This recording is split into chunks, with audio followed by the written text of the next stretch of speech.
નમસ્કાર વિદ્યાર્થી મિત્રો, આપણે સિમ્પલ પ્રેઝન્ટ ટેન્સ આજે શીખવાનું છે. તો સિમ્પલ પ્રેઝન્ટ ટેન્સ એટલે શું? સિમ્પલ પ્રેઝન્ટ ટેન્સ એટલે સાદું વર્તમાન કાળ. કયો કહેવાય? સાદું વર્તમાન કાળ. હવે અહીંયા આપણે સાદું વર્તમાન કાળ, સાદું વર્તમાન કાળની વ્યાખ્યા આપણે જોઈએ તો અહીંયા રોજે રોજ, યાદ રાખજો, રોજે રોજ નિયમિત અને ટેવ રૂપે થતી ક્રિયા એટલે સાદું વર્તમાન કાળ. રોજે રોજ નિયમિત અને ટેવ રૂપે થતી ક્રિયા એટલે સાદો વર્તમાન કાળ કહેવાય. કેવો કાળ? સાદો વર્તમાન કાળ. હવે બીજું, કહેવત અને સનાતન સત્ય વાળા વાક્ય પણ સાદો વર્તમાન કાળ સૂચવે છે. કહેવત અને સનાતન સત્ય વાળા વાક્ય પણ કેવો કાળ સૂચવે? સાદો વર્તમાન કાળ સૂચવે છે મિત્રો. હવે આપણે જોઈએ સાદા વર્તમાન કાળની નિશાની કઈ? યાદ રાખજો, એને મેં ટૂંકમાં પદ્ધતિ આપી છે.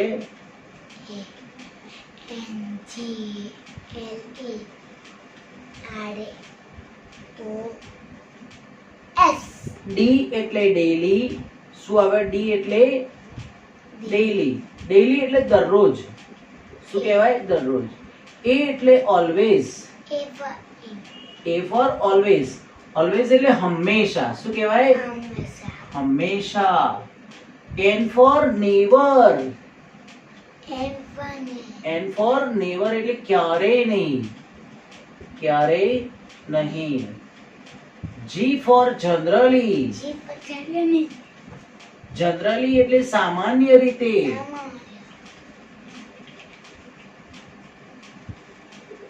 સામાન્ય રીતે. E for every day. એવરીડે દરરોજ. ડેલી મૂકો, એવરીડે મૂકો, કોઈ પણ ચાલે. R four regularly. રેગ્યુલરલી એટલે નિયમિત. ઓ ફોર ઓફન. ઓફન એટલે અવાર નવાર. અને યુ ફોર યુઝ્યુઅલી. ઘણું કરીને. S four sometimes. સમટાઇમ્સ એટલે ક્યારેક. બરાબર મિત્રો, આ ડેન્જરસ યાદ રાખજો. એટલે આના ઉપરથી બધા શબ્દો તમને યાદ રહી જશે. હવે તમને એની રચના. પી એટલે પોઝિટિવ. એમાં સબ્જેક્ટ આવે. સબ્જેક્ટ આવે પછી મૂળ ક્રિયાપદ અથવા ક્રિયાપદને એસ કે ઈએસ. પછી તમારે શું લાગે? ઓબ્જેક્ટ આવી જાય પ્લસ ઈટીસી. એસ એટલે સબ્જેક્ટ, કર્તા, ક્રિયાપદ કર્મ, ઓબ્જેક્ટ એટલે કર્મ અને ઈટીસી આવે છે. હવે એનું નેગેટિવ શું થાય મિત્રો? નેગેટિવ જો મૂળ ક્રિયાપદ આપેલું હોય તો એનું ડુ નોટ કરવાનું. શું કરવાનું? Do not. અને જેને એસ કે ઈએસ લાગેલું હોય એને ડઝ નોટ લગાવવાનું. શું લગાવવાનું? Does not. પ્લસ તમારે અહીંયા મૂળ ક્રિયાપદ જ આવી જાય. શું થઈ જાય? મૂળ ક્રિયાપદ પ્લસ ઓબ્જેક્ટ પ્લસ ઇટીસી. માની લો આઈ એટલે ઇન્ટ્રોગેટિવ. આઈ એટલે ઇન્ટ્રોગેટિવ તો શું કરવાનું? ડુ. શું મૂકવાનું? ડુ અથવા ડઝ પ્લસ સબ્જેક્ટ મૂકવાનું. સબ્જેક્ટ મૂક્યા પછી મૂળ ક્રિયાપદ મૂકવાનું. શું મૂકવાનું? મૂળ ક્રિયાપદ. જો ઓબ્જેક્ટ મૂકો પ્લસ ઈટીસી. આ પ્રમાણેની વાક્ય રચના આવતી હોય છે. બરાબર ને મિત્રો? સમજ પડી? મિત્રો આપણી મૂળ ક્રિયાપદ બરાબર અથવા ક્રિયાપદની SKES કેવી રીતે ખબર પડે આ મૂળ ક્રિયાપદ આવ્યું કે આને ક્રિયાપદની SKES? મૂળ ક્રિયાપદ એટલે માની લો કે ગો અને અહીંયા SKES એટલે goes. પછી માની લો પ્લે આપેલું હોય આ મૂળ ક્રિયાપદ, પણ અહીંયા પ્લે નું શું કરવાનું? પ્લેઝ, એસ જ લાગી જાય. તો આવી કઈ રીતે ખબર પડે કે આમાં ગો પ્લે આવે અને SKES લાગે? તો એક વસ્તુ તમને સમજાવું મિત્રો, ધ્યાન રાખજો કે સાદા વર્તમાન કાળની અંદર તમારે IV સા વ કા એટલે સાદો વર્તમાન કાળમાં કરતા I we you they પછી બહુવચન નામ આપેલું હોય. શું આપેલું હોય? બહુવચન. તો તમારે શું કરવાનું? મૂળ રૂપ મૂકી દેવાનું. કેવું રૂપ મૂકવાનું? મૂળ ક્રિયાપદ. કેવું ક્રિયાપદ? મૂળ ક્રિયાપદ. સાદા વર્તમાન કાળમાં કરતા I we you they અથવા બહુવચન નામ આપ્યું હોય તો મૂળ ક્રિયાપદ. પણ સાદા વર્તમાન કાળમાં સા વ કા માં કરતા he she eat અથવા એક વચન નામ. કેવું નામ? એક વચન નામ. તો તમારે લગાવવાનું ક્રિયાપદને SKES પ્રત્યય લાગશે. શું લાગશે? ક્રિયાપદને SKES પ્રત્યય. સાદા વર્તમાન કાળમાં કરતા he she eat એક વચન નામ આપેલું હોય તો તમારે શું લગાવવાનું? SKES પ્રત્યય લાગે. હવે હું તમને ઉદાહરણ તરીકે આ તમે જોઈ લેજો. હવે વાક્ય રચના તો તમને ખબર પડી ગઈ કે રચના તો સબ્જેક્ટ આવે. શું આવે? કરતા. પછી મૂળ ક્રિયાપદ અથવા ક્રિયાપદને શું લગાવવાનું? SKES પ્રત્યય. પછી કર્મ મુકતા હતા. શું કહેતા? કર્મ અને પ્લસ અન્ય. આ રચના તમે જુઓ અને અહીંયા જુઓ. દાખલા તરીકે I પછી go to school daily. હું દરરોજ સ્કૂલે જાઉં છું. બરાબર? તો I go સાથે go થયું. બરાબર? I હોય પછી બીજું we play cricket રેગ્યુલરલી. અમે નિયમિત ક્રિકેટ રમીએ છીએ. તો આમાં પ્લે આવી ગયું. શું આવી ગયું? પ્લે. પણ માની લો આપણે હી લખીએ. શું આવે? હી goes to school daily.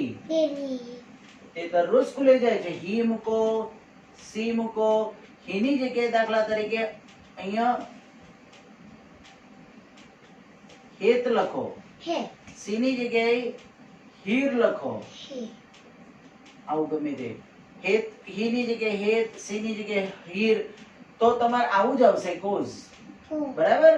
Same એવું તમારાની અંદર પણ અહીંયા પ્લે આપેલું હોય તો એનું પ્લેસ થઈ જશે. શું થશે? પ્લેસ. Cricket regularly. સમજ પડી મિત્રો?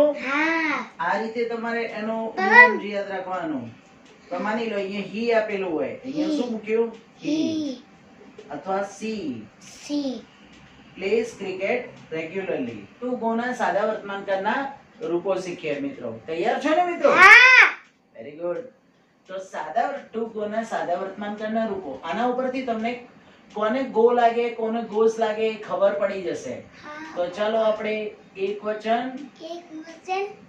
અને બહુવચન.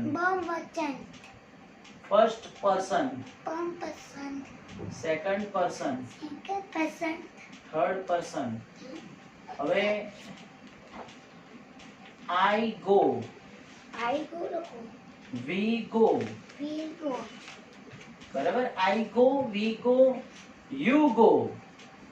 તમે જાઓ છો. યુ ગો, તમે જાઓ છો.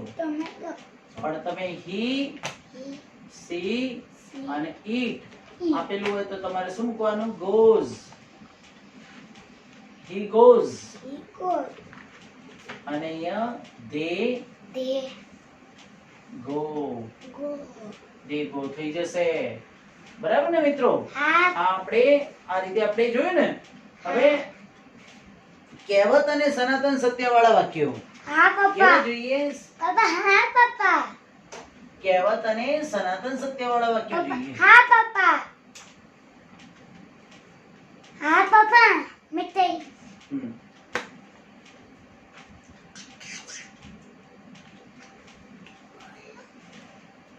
અને સનાતન સત્ય વાળા વાક્ય પણ કયો કાળ સૂચવે? સાદા વર્તમાન કાળમાં જ આવે. જેમ કે આપણે એમ લખવું હોય, the sun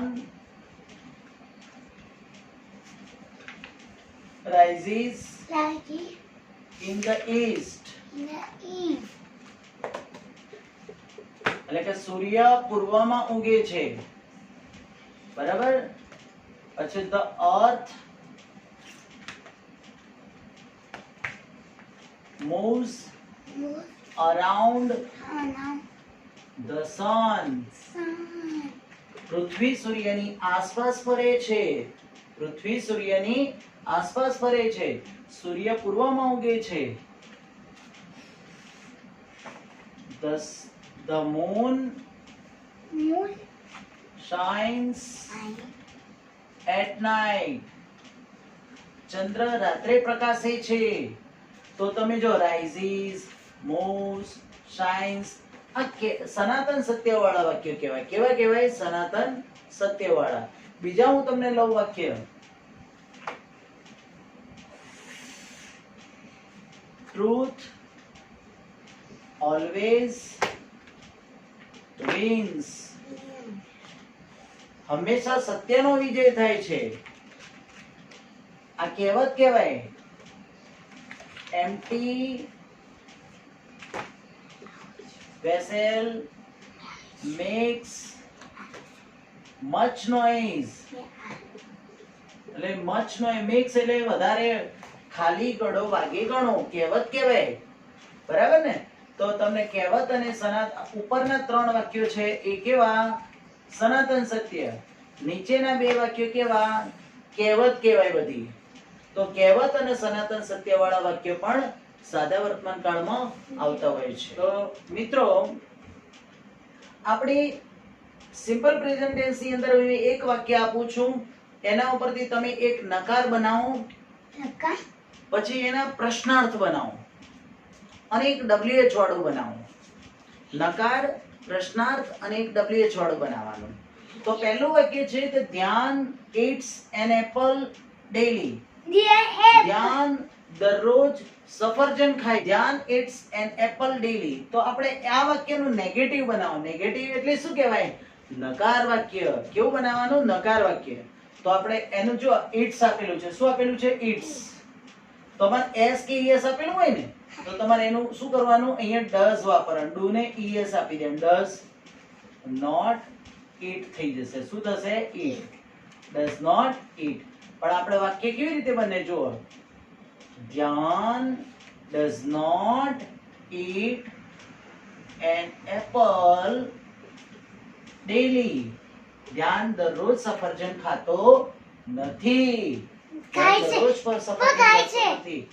હવે આપણે માની લો પ્રશ્નાર્થ વાક્ય કરવું છે. જેને s કે જે ક્રિયાપદને s કે es આપેલું હોય એના માટે આપણે પ્રશ્ન કરો ત્યારે does શું મૂકવાનું? s કે es આપેલું હોય ને અહીંયા ભાઈ, s આપેલું હોય, es આપેલું હોય તો તમારે શું કરવાનું? અહીંયા does મૂકી દેવાનું. does ધ્યાન eat an apple daily. શું ધ્યાન દરરોજ સફરજન ખાય છે? આ જરૂર છે. હવે આપણે વોટ થી પ્રશ્ન કરીએ. શું કરીએ? વોટ. વોટ થી પ્રશ્ન કરશો તો શું નીકળી જશે? વસ્તુ નીકળી જશે. શું નીકળી જાય? વસ્તુ. તો વોટ ડઝ, વોટ પછી હંમેશા ડઝ, ધ્યાન, ઈટ ડેલી. ધ્યાન દરરોજ શું ખાય છે? તો વોટ ડઝ ધ્યાન ઈટ ડેલી. સફરજન. ચલો આપણે બીજું વાક્ય બનાવીએ. આઈ અને વી બંનેનો અહીંયા આઈ અને વી પછી મૂળ રૂપ જ આવે. ખબર છે ને મિત્રો? આઈ અને વી પછી I we go to library every day. I go to library every day. એટલે કે હું દરરોજ લાઇબ્રેરી જાઉં છું. જો બહુવચનમાં બોલવું હોય તો we go to library every day. અમે દરરોજ લાઇબ્રેરી જઈએ છીએ. પણ હવે આપણે નકાર બનાવવું છે. નકાર એટલે કે અમે દરરોજ લાઇબ્રેરી જતા નથી. તો આપણે I અથવા we પછી અહીંયા જો go આપેલું છે. શું આપેલું છે? go. એટલે મૂળ રૂપ છે. તો આપણે do not go to library every day. We do not go to library every day. અમે દરરોજ લાઇબ્રેરી જતા નથી. ચલો હવે do you પોતાને સવાલ થાય નહીં એટલે તમે પ્રશ્ન કરો. do you go to library every day? તું દરરોજ લાઇબ્રેરી જાય છે? Do you go to library every day? શું તું દરરોજ લાઇબ્રેરી જાય છે? પછી આપણે where થી પ્રશ્ન કરીએ. સનાથી where. where એટલે ક્યાં. ક્યાં મૂકો એટલે લાઇબ્રેરી નીકળી જશે. where do you go every day? તું દરરોજ ક્યાં જાય છે? તો તમારે લાઇબ્રેરી શબ્દ નીકળી ગયો. બરાબર ને મિત્રો? White button. લાલ બટન નહીં. લાલ નહીં વાઈટ બટન. વ્હાઈટ નહીં કરવું, લાલ.